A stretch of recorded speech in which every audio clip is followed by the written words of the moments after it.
बिस्मिल्लाहिर्रहमानिर्रहीम, अस्सलाम वालेकुम। कौम की आवाज़ और कौम की चीखो पुकार में बल्कि मुझे कहना चाहिए कि मैं आपको खुशामदीद कह रही हूँ। इस प्रोग्राम का नाम हमें तब्दील करना चाहिए, क्योंकि कौम की आवाज़ कौन सुन रहा है? कोई भी नहीं सुन रहा। महंगाई जिस जानिब जा रही है, जिस तरह से हम पर पेट्रोल, बम, बिजली के बिलों और दीगर बिलों के बम गिराए जा रहे हैं, मुझे नहीं लगता कि हमारी आवाम या हमारे लोग जो हैं उसको ज़्यादा देर बर्दाश्त कर पाएंगे। कितना दबाएंगे लोगों को। ओवरऑल जो महंगाई हुई है उस पर सब हैरान है, सब परेशान है, और मेरे ख्याल में मैं भी आउट ऑफ वर्ड्स फील करती हूँ कि मैं इसमें और क्या बोलूँ। क्योंकि अभी कुछ दिन पहले मैंने बोला कि जी जो मुश्तरका तौर पे 60 रुपये पेट्रोल पे बढ़ गए, अब आज दोबारा खबर दे रहे हैं कि जी इतने पैसे पेट्रोल पे बढ़ गए। मतलब ये 100 रुपये तो ऐसे ही तकरीबन 100 रुपये के करीब हम आ गए हैं, जो 1.5 महीने के अंदर तकरीबन 100 रुपये का इजाफा हो चुका है। ऐसा कब होता था? मेरी नियर मेमोरी में तो ऐसा कुछ भी नहीं है। 10 साल पहले या 4 साल पहले या 6 साल पहले I don't remember anything like that happening, जबकि पैसे बढ़ते थे, लेकिन नॉट लाइक दिस। इस पर हम बात करेंगे ओवरऑल महंगाई पे, ओवरऑल जो हमें हुक्मरान मिले हैं माशाल्लाह, जो हमारे बारे में इतना कुछ सोचते हैं, उनके हवाले से हम बात करेंगे। अमीर अब्बास साहब हमारे साथ मौजूद हैं, सीजन जर्नलिस्ट हैं, एंकर पर्सन हैं। अस्सलाम वालेकुम। जी वालेकुम सलाम, थैंक यू। अमीर, जिस तरह से हमारे यहाँ महंगाई की शिद्दत में इजाफा होता जा रहा है, अब आप देखिए, ये तो मेरे ख्याल में मैं तो रिकॉल नहीं कर सकती कि ऐसा कभी हुआ था कि पिछले ही दिनों इतना पेट्रोल और डीजल की कीमतों में इजाफा हुआ, और कोई एक हफ्ता मुश्किल से गुजरा होगा। आज दोबारा हमने खबर से सुन ली 60 रुपये डीजल की कीमतों में, और पेट्रोल में भी आप देखिए 20 रुपये से ज़ायद का इजाफा हो चुका है। कहाँ जाके थमेगी ये महंगाई, और कहाँ कब ये बम आवाम पर गिरना बंद होंगे? देखिए, आपको अपने पूरे इकोनॉमिक स्ट्रक्चर को बुलडोज करना पड़ेगा।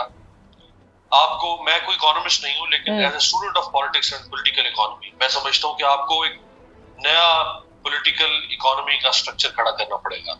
मेरे लिए बड़ा आसान है मैं गालियां दे दूं इमरान खान साहब को, मेरे लिए बड़ा आसान है मैं नवाज शरीफ को, आसिफ जरदारी को गालियां दे दूं। इन्होंने महंगाई कर दी, उन्होंने महंगाई कर दी। हाँ, जिन्होंने आज महंगाई की उनके ऊपर तनकीद बिल्कुल बनती है, जिन्होंने माजी में की उन पर भी तनकीद बनती है। लेकिन क्या आज की हुकूमत को बुरा कहने से या पिछली हुकूमत को बुरा कहने से क्या ये महंगाई या ये चीजें खत्म हो जाएंगी? तो इसका जवाब तो है नहीं। अब मुझे नहीं पता कि मैं एक पॉपुलर बात कहने जा रहा हूँ आपके सामने या अनपॉपुलर। आपको एक ऐसा कंसेंसस चाहिए नेशनल, जिसमें आपकी मिलिट्री एस्टैब्लिशमेंट बैठे जी, जिसमें आपकी सारी मेन स्ट्रीम पॉलिटिकल पार्टीज बैठे जी, जिसमें एफबीआर बैठे, जिसमें चैम्बर्स ऑफ कॉमर्स बैठे, जिसमें आपकी ट्रेड यूनियंस बैठे, स्टॉक मार्केट बैठे, और आप एक नेशनल कंसेंसस बिल्ड करें अगले 50 साल के लिए। चार्टर ऑफ इकोनॉमी, जो मैं कहती हूँ चार्टर ऑफ डेमोक्रेसी तो बड़ी जल्दी बना लिया, चार्टर ऑफ इकोनॉमी बनना चाहिए। Exactly, yes. आपको सिर्फ चार्टर ऑफ इकोनॉमी नहीं, आपको चार्टर ऑफ गवर्नेंस भी करना है, क्योंकि economy is directly proportional to the governance. सही। आपकी गवर्नेंस जितनी अच्छी होती है, आपकी इकोनॉमी उतनी अच्छी होगी, या आपकी इकोनॉमी जितनी अच्छी होगी, आपकी गवर्नेंस उतनी अच्छी होती चली जाएगी। तो ये दोनों साथ साथ चलते हैं। देखिए, दुनिया के हर कामयाब और तरक्की याफ्ता मुल्क में सियासत होती है, वहां सियासी जमातें एक दूसरे के खिलाफ बरसरे पैकार होती हैं जी, उन्हें पछाड़ती हैं, लड़ती हैं, झगड़ती हैं, गालियां देती, सब कुछ होता है, कम ज्यादा सब कुछ होता है। लेकिन उन्होंने तय उन्होंने ये किया कि हम में से जो भी पावर में आएगा, ये 4-5 ऐसे इश्यूज हैं कि हम इनके ऊपर सियासत नहीं करेंगे। उसे कहते हैं कि ब्लैक एंड व्हाइट। हमने उन इश्यूज को रखा हुआ है ग्रे में। आपको उन्हें ग्रे से निकाल के ब्लैक एंड व्हाइट पे ले जाना होगा। उसमें एक है इकोनॉमी, एक है आपकी गवर्नेंस, तीसरा है आपके रिफॉर्म्स।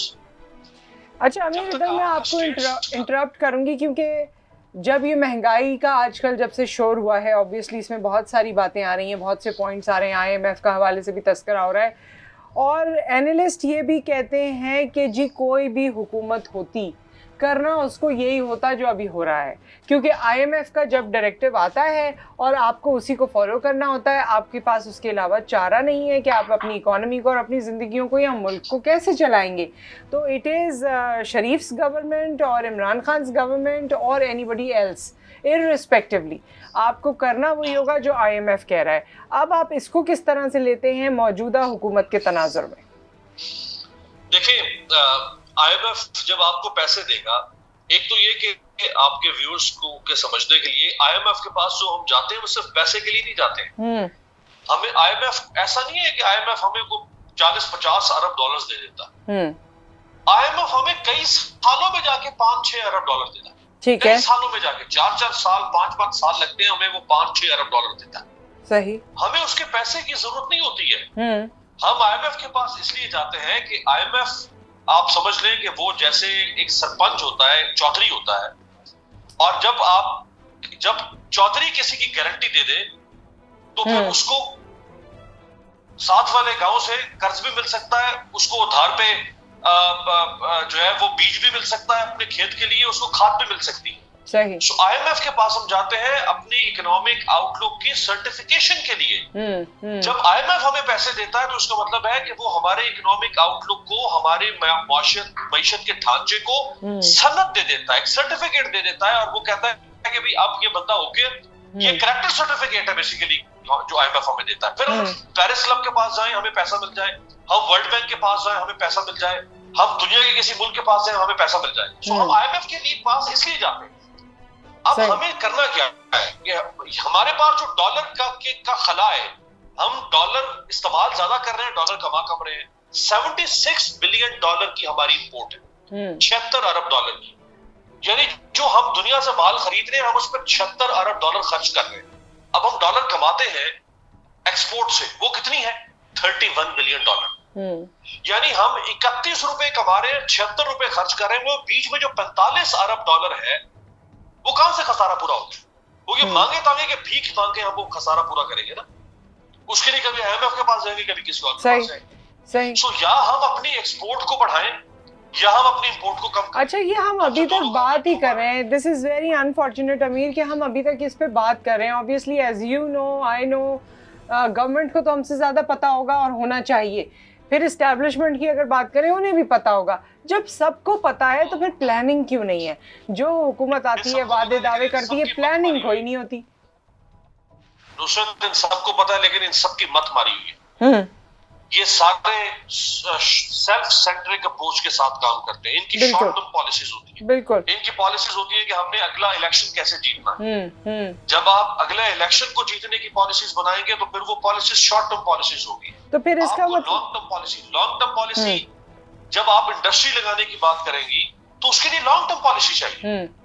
जब आप एक्सपोर्ट बढ़ाने की बात, जब आप हाईटेक इंडस्ट्री, आप देखें हमारे पास एग्रीकल्चर हमारी सबसे बड़ी बैकबोन है।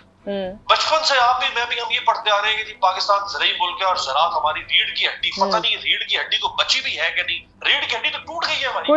कुछ नहीं बचा है उसमें, कुछ नहीं किया हमने। देखिए, हम दुनिया में हम एक्सपोर्ट कर सकते थे अपनी एग्रीकल्चर प्रोडक्ट्स। बिल्कुल, हम दुनिया से इंपोर्ट करें। आपको पता है कि लाइव स्टॉक में दुनिया के 10 लार्जेस्ट प्रोड्यूसिंग कंट्रीज में पाकिस्तान है। मिल्क में दुनिया के 10 लार्जेस्ट प्रोड्यूसिंग कंट्रीज में, फीट में दुनिया के 10 लार्जेस्ट, शुगर केन में दुनिया के 10 लार्जेस्ट, डेट में शुगर के 10 लार्जेस्ट, मेज में दुनिया के 10 लार्जेस्ट, मैंगो में दुनिया के 10 लार्जेस्ट। अगर फिर भी हम दुनिया के यानी 10 लार्जेस्ट प्रोड्यूसिंग कंट्रीज में से एक हैं और हम उसी तरह दुनिया से सब कुछ खरीदे जा रहे हैं, तो ये कौन सी नौसत पड़ी हुई है इस मुल्क के ऊपर? हम देखें ना, उसको कुरेदे ऊपर से। तो फिर इसका आप अमीर क्या समझते हैं? मुझे तो लगता है कि हम ये रोज की सिर्फ बहस करते हैं। अवाम तो जिस तरह चल रहे हैं वैसे ही चलते रहेंगे, जो हालात हो रहे हैं उससे बदतर हो जाएंगे, तब भी जिंदगी गुजारते रहेंगे। आपको अच्छा लगे नुसरत बीबी, या बुरा लगे तो सुन लें। आपको कम से कम 15 साल के लिए पाकिस्तान में एक डिक्टेटोरियल रूल चाहिए। आप समझते हैं डिक्टेटरशिप होनी चाहिए? आप उसको डिक्टेटरशिप कह लें, आप उसको, अगर किसी को डिक्टेटर के लफ्ज से कोई चिढ़ है तो मैं उसको कंट्रोल्ड डेमोक्रेसी कह देता हूं। ठीक है। नहीं, चिढ़ बिल्कुल नहीं है मुझे। अब मुझे कोई चिढ़ नहीं है, लेकिन सुन के किसी को हो जाए तो मैं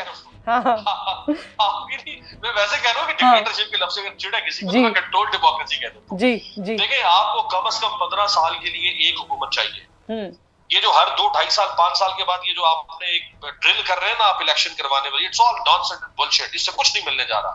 आपने करवा के देख लिया, 2002 से हर 5 साल के बाद पाकिस्तान में इलेक्शन हो रहे हैं। 2002, 8, 13, 18 4 कंसेक्यूटिव इलेक्शंस करवाए 5 साल के बाद without delay of even a single day.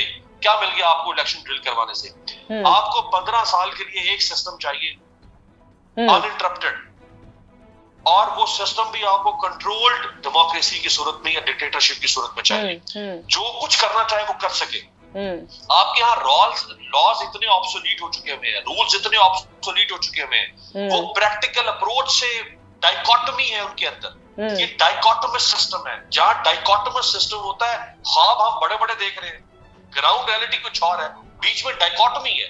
उस डाइकोटमी को डेमोक्रेसी नहीं हैंडल कर सकती है, उस डाइकोटमी को कंट्रोल डेमोक्रेसी हैंडल कर सकती है। अमीर, क्या आवाम के लिए कोई सामने दो एग्जाम्पल रखते हैं आपके सामने कंट्रोल डेमोक्रेसी। एक हमारे सामने थी महातिर मोहम्मद की मलेशिया में। जी बिल्कुल। आप अगर आज से 40 साल पहले कुआलालंपुर में जाएं तो कुआलालंपुर क्या था, वहाँ जंगल थे सिर्फ और सिर्फ। बिल्कुल, उनकी सक्सेस स्टोरी है। जी जी, पाम ट्रीज के जंगल थे कुआलालंपुर में। आज कुआलालंपुर की मलेशिया की जो सेमीकंडक्टर की एक्सपोर्ट है, सेमीकंडक्टर छोटी सी चिप होती है आपके पास मोबाइल हर जगह पे, सिर्फ सेमीकंडक्टर की एक्सपोर्ट पाकिस्तान की टोटल एक्सपोर्ट से ज्यादा है। हम 22 करोड़ लोग मिलकर जो कमाते हैं और दुनिया को हर साल बेचते हैं, उससे ज्यादा मलेशिया सिर्फ सेमीकंडक्टर कमा रहा है। ओके, बाकी चीजें छोड़ते हैं, वो जो पाम ऑयल बेच रहे हैं और बाकी इलेक्ट्रॉनिक्स की चीजें। इसी तरह से आपके पास दूसरी एग्जांपल है कंट्रोल डेमोक्रेसी की, सिंगापुर।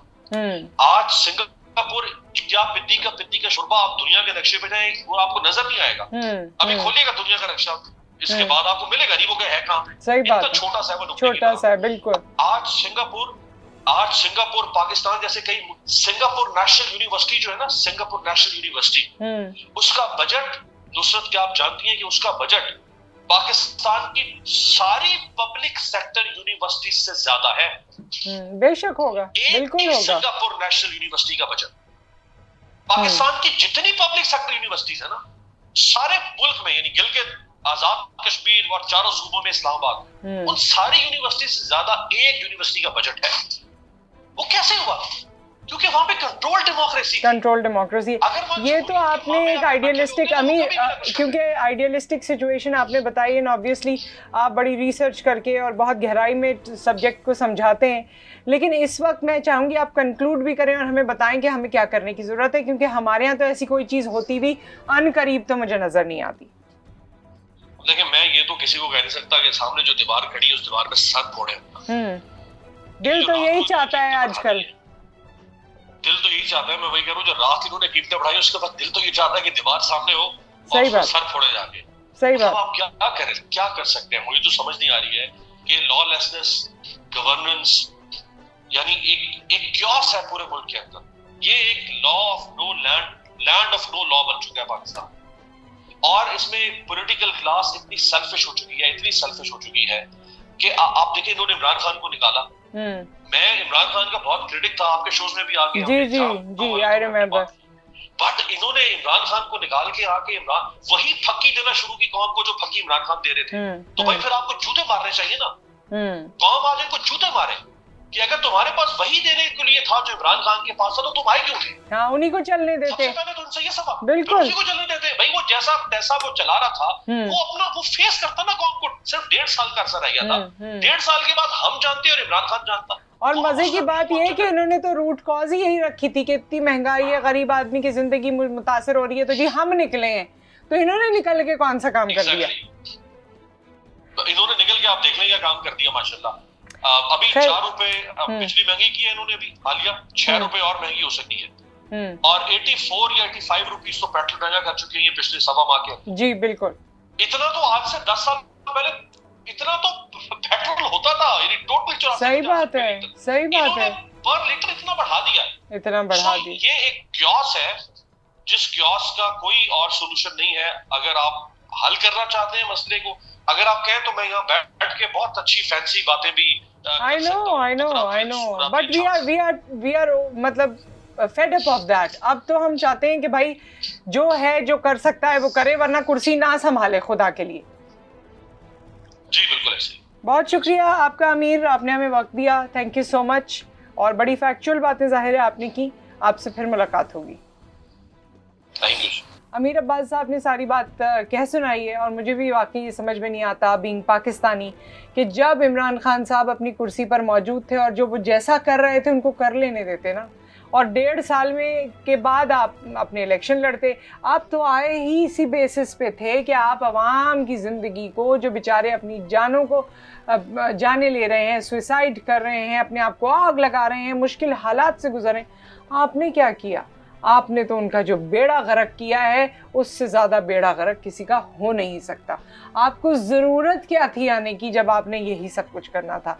बस इससे आगे तो मैं कुछ नहीं कह सकती, क्योंकि जो आता है लगी लिपटी अपनी सुनाता है, कुर्सी संभालता है, अपने उल्लू सीधा करता है और चला जाता है। आज आपको जवाब नहीं देना पड़ रहा, लेकिन हशर वाले दिन आपको जवाब देना पड़ेगा, अल्लाह के सामने आपको जवाब देना पड़ेगा, जिस तरह आपने लोगों की ज़िंदगियों को बर्बाद किया है और ख़राब किया है। ऐसे ओहदेदारान, ऐसे लोग, ऐसा लीडर, हर एक बात के लिए उससे जवाब मांगा जाएगा और वही रिस्पॉन्सिबल है। आप सब अपना ख्याल रखिए, पाकिस्तान को दुआओं में याद रखिए, क्योंकि बाकी किसी से कोई उम्मीद नहीं, लेकिन अल्लाह ताला से ही उम्मीद है। आपसे फिर मुलाकात करेंगे। अल्लाह हाफ़िज़। वॉइस ऑफ नेशन की वीडियोस देखने के लिए हमारा चैनल सब्सक्राइब कीजिए और बेल के आइकॉन पर क्लिक कीजिए ताकि आप हमारी तमाम आने वाली वीडियो से बाखबर रह सकें।